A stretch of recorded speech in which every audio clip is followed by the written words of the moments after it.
Актуальныя праблемы сучаснасці, гісторыя, культура, родная мова і мастацкае слова. Пра гэта і не толькі пісьменнік і публіцыст Навум Гальперовіч гутарыць з вядомымі людзьмі краіны. Вітаю вас, шановныя сябры.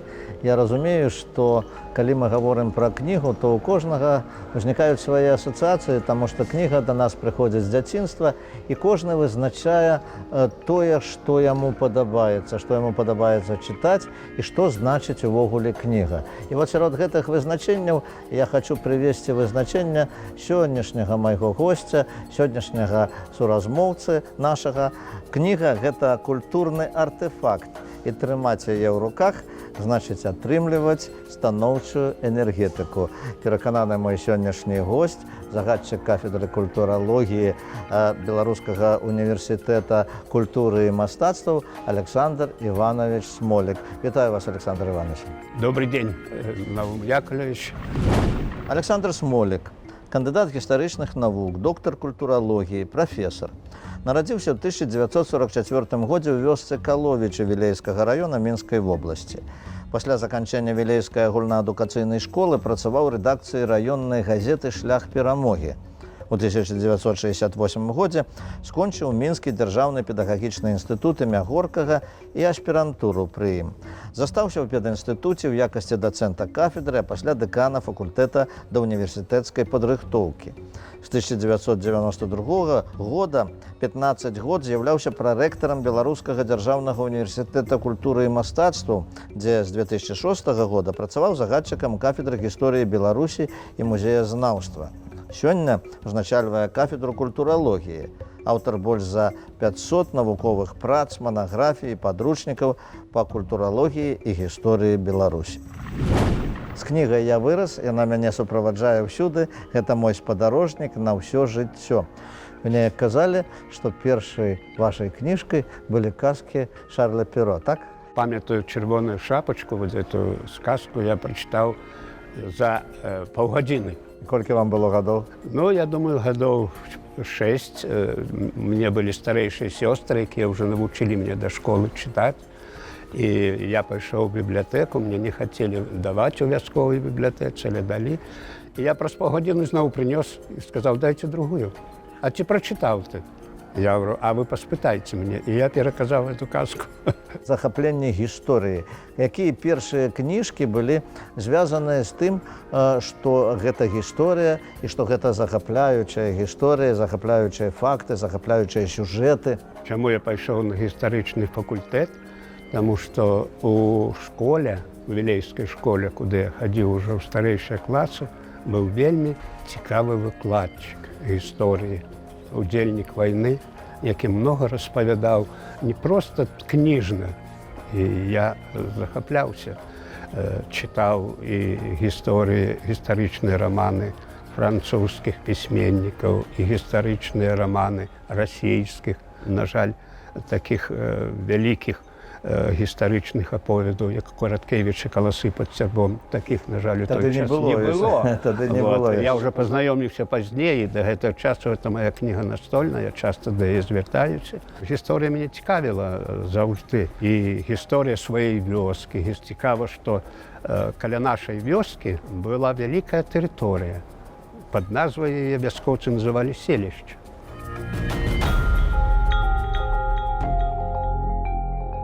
Культура – гэта вялікая гаючая сіла, напісалі вы, і доктарская дысертацыя ваша была прысвечана якраз культуры, якая дапамагла выжыць пасля Чарнобыля. Вот як это звязаць, вот гэту тэхнагенную эту катастрофу і культуру? Справа ў тым, што мне прыйшлося некалькі разоў быць у заходняй Еўропе яшчэ ў тыя часы. І я бачыў і дзівіўся аптэкам, у якіх не таблеткі прадаваліся, а кнігі, пласцінкі, рэпрадукцыі пэўныя. І я у сваіх калег зацікавіўся, што такое. А гэта лекі, своеасаблівыя мастацкія лекі, з дапамогай якіх лечацца шэраг хвароб, асабліва псіхасаматычных. І вось калі ў нас адбылася вось гэта бяда, гэта трагедыя, но мне прыйшла думка, ці нельга у нас выкарыстаць вот гэта, таму што можна слухаць цяжкую музыку, а трэба лёгкую музыку. Можна глядзець апошні дзень Пампеі, гэту драматычную, а можна пейзаж хорошы, такі ў чалавека настрой абсалютна другі.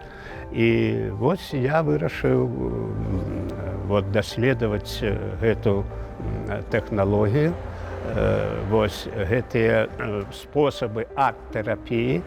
І вот моя вот эта задума вылілася ў доктарскую дысертацыю.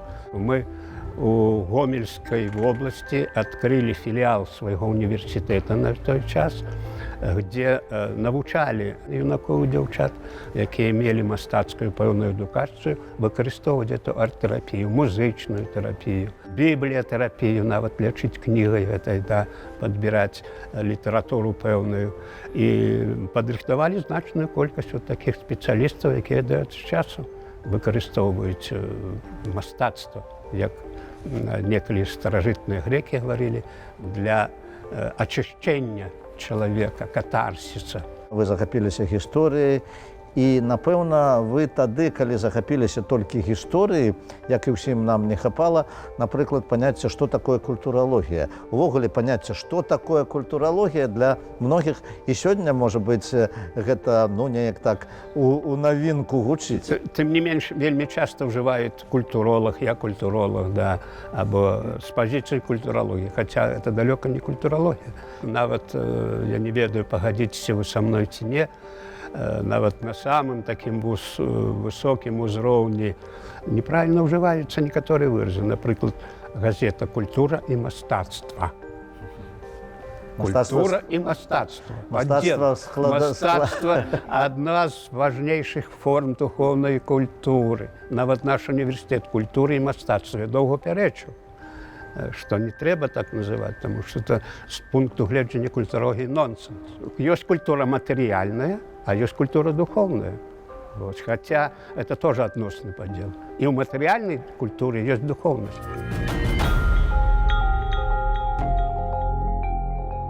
Александр Иванович, ну вось мы гаварылі таксама пра тое, што многія імёны былі невядомыя шырокаму колу людзей. Гэта і Лев Иванович Сапега, гэта і Ігнат Данейка, і многа-многа іншых. Вы пісалі пра гэтых людзей, але вось ваш земляк Іван Кандраціў, гэта такая асоба, якой вы прысвяцілі многа ў сваіх даследаваннях. Ну, мне здаецца, што я нарадзіўся для таго, каб адкрыць гэта імя. І я нарадзіўся праз 100 гадоў, як ён нарадзіўся. Вот, праз 100 гадоў. Дарэчы, побач ёсць яшчэ вёсачка такая Цынцевіч, адтуль знакаміты прафесор Казінец. Там жа вот, у свой час нарадзіўся Сільванович, вядомы беларускі мастак, які стаіць у вытокаў нашага выяўленчага мастацтва. І я выпадкова даведаўся яшчэ ў дзяцінстве, што вот, некалі па букварах, напісаных Кандраціўым, а хто такі Кандраціў, вучыліся ў гэтай самай школцы, у якой я некалі вучыўся пачатковай школе. А потым неякім чынам я паехаў на канферэнцыю ў Маскву і заўсёды мінаў кнігарню, заглянуў у кнігарню, гляжу, цікавая кніга «Седая старина Москвы». Адкрыў, пачаў чытаць на першай старонцы. Напісана, што Іван Кандраціў, аўтар гэтай кнігі, якая, дарэчы, цяпер выдаецца. Чытаю. Вілейскі раён, вёска Валовіч. Я добра ведаю свой раён. Яшчэ са школьных часоў працаваў у газеце «Савецкая». Светлы шлях. Не, «Савецкая за савецкую радзіму», а потым «Шлях перамогі» быў. Так я не сустракаў, аб'ездзіў амаль увесь раён, нема вёскі Валовіч. Потым пачаў цікавіцца трансфармацыя, нехта недакладна не Валовіч, а Каловіч. І вот я так крок за крокам у віленскім архіве папрацаваў, знайшоў шмат матэрыялу. Некалькі разоў наведаў расійскую бібліятэку, і там 60 твораў, драматургічныя, романы гістарычныя, 2 тамы паэзіі яго. Хацелася б яшчэ запытацца ў вас пра адну таксама вельмі цікавую тэму для нас вельмі важную, таму што беларускія татары, якія кітабы свае пісалі па-беларуску. Я памятаю знаёмства з Ібрагімам Канапацкім, вельмі цікавым чалавекам, які для беларускай культуры шмат зрабіў, і многія іншыя людзі. І вось кажуць, што вашы кнігі пра беларускіх татараў у мячэцях чытаюць па-беларуску. Напэўна, не ў мячэцях, у школках, мусульманскіх гэтых школках, якія пры мячэцях. Яна выкарыстоўваецца ў якасці такога падручніка, таму што з Ібрагімам Барысавічам это было 20 гадоў назад яшчэ, калі толькі пачыналася дараджэнне вот это нацыянальнае, у тым ліку і татарскае, і польскае, і яўрэйскае, і беларускае. Вот мы вырашылі. Ён нават мяне перакладаў, што такое смолік. Это смоля, Ісмаіл. Трансфармацыя беларуская. А у вас ёсць татарская кроў? Не ведаю, не здаваў тэст на гэта. Але татары 600 гадоў з намі, бок аб бок. І калі пачалося дарджэнне беларускай мовы, Ібрагім Барысавіч першы засвоіў. Ён яе ведаў, таму што жыў у беларускім асяроддзі, выкладаў у універсітэце на той час. Колькі выдатных дзеячоў выйшлі: Александрович, Дмітрий Смольскі, кампазітар, якімі ганарымся мы, беларусы, лічым іх беларусамі сваімі. Яны лічаць сябе беларусамі.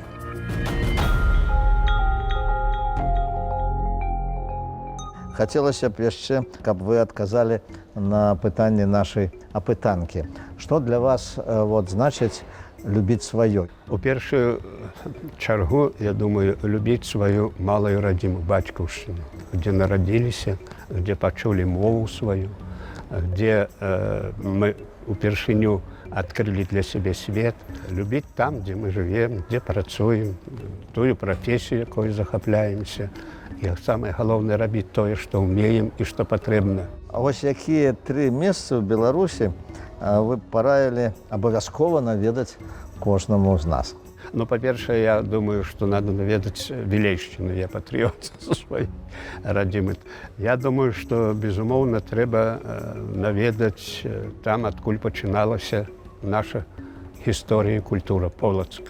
У мяне з Полацкам звязана першая моя вучаніца, кандыдат культуралогіі па спецыяльнасці музеязнаўства, рэстаўрацыі і кансервацыі з Полаччыны, Джумантаева. Тамара Александровна. Вот это она першая пад маім кіраўніцтвам зрабіла такую працу, музеіфікацыя культурнай прасторы Полацка. Трэба кожнаму дакрануцца і да Брэста, да Брэсцкай крэпасці. Я думаю, дакрануцца і да Хатыні трэба. Вось калі б у вас была такая магчымасць, з кім бы з выбітных гістарычных асоб вы хацелі б сустрэцца? Конечно, вельмі было б цікава сустрэцца з Владимиром Караткевичем, пагаварыць пра яго каласы пад сярпом тваім. Я б з цікавасцю сустрэўся з Якубом Коласам на ростанях, і асабліва «Новая зямля» – гэта энцыклапедыя народнага жыцця беларусаў. Што вы зараз чытаеце і што б параілі пачытаць? Перачытываў абсалютна недавно, як можа не дзіўна, вам падаецца, Пушкіна. З гістарычнай пазіцыі Пушкін збіраўся напісаць гісторыю Петра. Там, як я вельмі ўражаны, вельмі шмат Пётр быў на Беларусі, і Пушкін апісвае гэты адносіны да беларусаў у той час, у гэты перыяд гістарычны. Што ж, дзякуй вялікі, Александр Иванович. Мы маглі б яшчэ шмат пагаварыць пра тое, што вы зрабілі для станаўлення універсітэта, пра вашых вучняў, пра вашы працы больш падрабязна. Але вось перадача наша на гэтым завяршаецца. І я нагадаю нашым тэлегледачам, што сённяшнім маім суразмоўцам, нашым цікавым госцем быў кандыдат навук, доктар культуралогіі, загадчык кафедры універсітэта культуры і мастацтваў Александр Иванович Смолік. Усяго найлепшага, да пабачэння, сустрэнемся праз тыдзень.